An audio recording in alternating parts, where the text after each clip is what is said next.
guys, we're going to be removing the engine. Obviously I've been working at it for a little bit, but we got a lot of it done so far. Let me show you what I've done.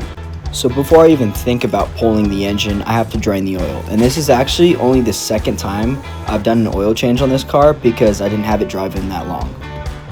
So now that I have the oil drained, the first thing I need to get out of the way is these big long tube headers. If I left them on, which I mean I technically could, they'd just be banging against the firewall and making a lot of unnecessary movement, so I just decided I want to get them out of the way for now. Okay, we got one header unbolted, and now we just need to finish unbolting this one, and then engine mounts and trans bolts, and then I'm going to lift it out with that thing and put it on the engine stand. But I need to do this side first. So the worst part about removing these headers is the bolts are so close to the exhaust tubes you could really only use a wrench to get them out. Okay, so we already removed the starter and drained the oil, and I removed that little plate right there as the little inspection cover. So I'll show you what that does. If we slide under here, ooh, tight fit. But see how I can see the transmission?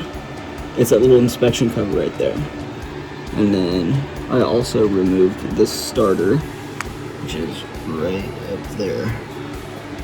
So I just need to remove, see that bolt right there? There's 4 of those bolts that bolt in the torque converter.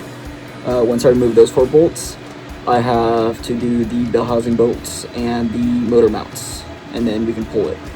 So right here is where I ran into a little bit of a problem. When I pushed the wrench to get the nut on the back of the torque converter bolt off, the whole flex plate moved.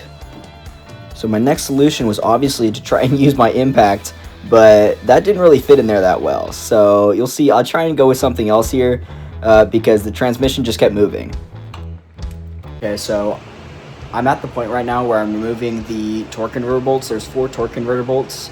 You have to access it by that little panel I showed you earlier, but look what I did to stop the engine from rotating. Well, honestly, it's kind of smart. Every time I would try and remove the bolts back there, the engine would rotate, obviously, because there's no pulleys on it. So I took a breaker bar and I just ran it through the pillar right there, so it stops the engine from turning over, and I'm able to get the bolts out. Okay, so we have 3 more bolts. I got, well, it's not bolts, it's just the nuts on the other end, but I got 3 more to go. And then the engine mounts, and then we get to use the crane. Let's go.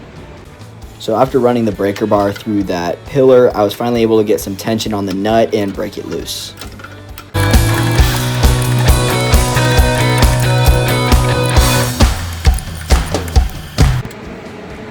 Number 2.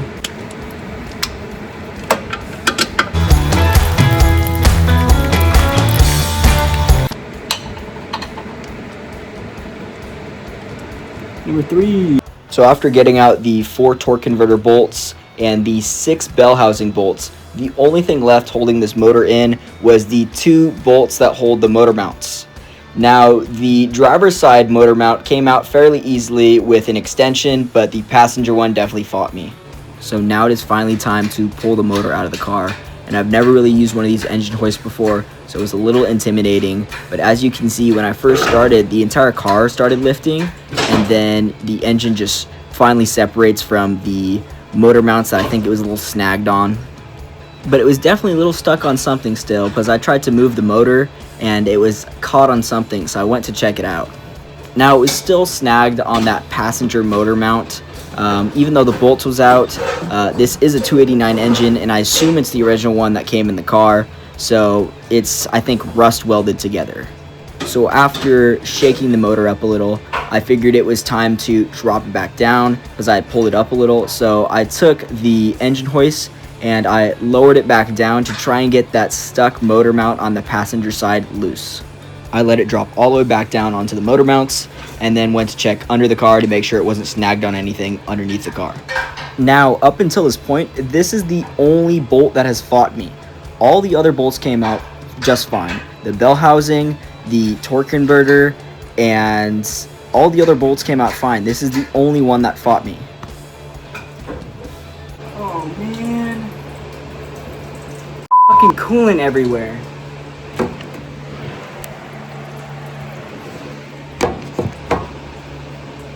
Now, even though there was coolant all over the floor now, the motor was loose and I was able to start lifting it out of the car and move it around freely. Now, as I start lifting the motor out of the car, you see it start peeking out more and more over the hood area, which is definitely super exciting to see. So I kept walking over to the engine bay area to kind of shake the motor around and make sure it wasn't caught on anything, just to make sure the motor was freely moving so that I could continue lifting it out of the car. Now, after wiggling the motor around some more, I found that the motor was actually caught on a ground wire that was wired to the firewall. There was a ground wire going between the engine block and the firewall. And then I also realized that I forgot to unbolt the transmission dipstick. So it had pulled out the dipstick along with the entire tube out from the transmission. So I ended up just cutting that ground wire, but as you can see, that transmission dipstick is also still connected to the motor. So I looked underneath the car and found all my transmission fluid had poured out onto the floor. But at least the motor was finally free. With the motor out of the car, looking at the empty engine bay, it definitely feels weird, but it's definitely awesome to finally see the motor out of the car. Now, the engine bay is definitely dirty. I put the motor off to the side. Here's all the tools I was using. Got the long tubes on the floor, the hood on the workbench. And it was definitely a long night, but I did get the motor out, which is what I wanted to do today. And so I definitely feel accomplished for today because I accomplished what I wanted to do. I got the motor out. So after putting some transmission fluid back in the car, I got it rolled outside and out of the way. I still have the motor sitting on the cardboard, and I definitely have some plans to clean up this engine bay while the motor's out and make it look better. So now that we have the engine out, car is rolled back outside. And the engine I have on a piece of cardboard right now because I need longer bolts to fit it onto the stand right there. But basically, once I get it up onto the stand, I'm gonna flip it over, pull the oil pan off. The oil pan's needed to come off for a while now because it's the seal around it. It's just been leaking the entire time. But once I get it on the stand, flip around, pull the oil pan off, we're truly gonna see how much metal's in the engine, and then we're gonna possibly rebuild it. But I've been honestly looking into, because either way I want to go with a roller cam, and to retrofit a roller cam into that motor, all the things I would need to do is about $1,600. So I've been looking into a 1994 Ford Explorer motor, which is a 302. So same block, just a little bit different. And that one it's more modern because it's 1994. It has a roller cam and it bolts right up to the car. So we'll figure out what I'm gonna do, but I'm glad I pulled the motor. It was actually really exciting. But drop a comment on what you think I should do. Should I rebuild the 289 or should I get a 302 Ford Explorer motor? Let me know what you guys think and drop a comment below. Make sure to subscribe. Thank you guys so much. See you guys in the next one. Peace out.